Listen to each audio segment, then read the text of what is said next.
Donc revenons sur l'exercice dans lequel on vous disait que x se situait entre moins 3 et 4 et on vous demandait un encadrement de x au carré. Pour réaliser cet exercice sans se tromper, encore une fois, il faut se faire le petit schéma de la parabole représentant donc l'ensemble des points qui, pour une certaine abscisse x, ont une ordonnée x au carré. Donc on va représenter notre problème sur ce dessin. Donc notre problème, c'est un x.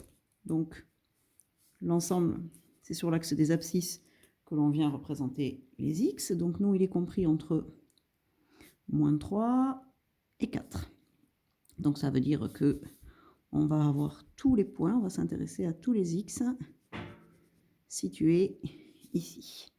Donc si on regarde ce qui se passe au niveau de leurs images, ben ici pour moins 3, on a l'image qui vaut 9, et ici pour 4, on a l'image qui vaut 16.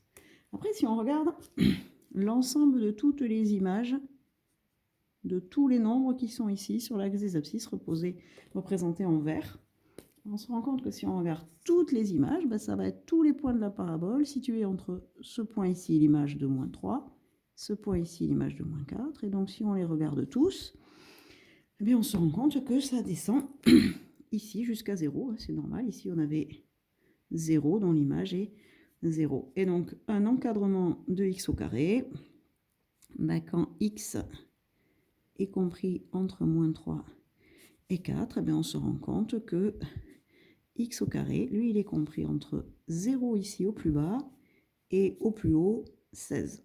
Et donc l'encadrement, c'est x au carré compris entre 0 et 16, que l'on pourrait écrire aussi sous la forme d'un intervalle.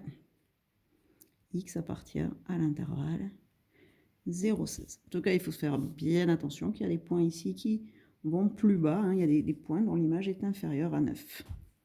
Donc voilà, encore une fois, faire le schéma nous a bien aidé.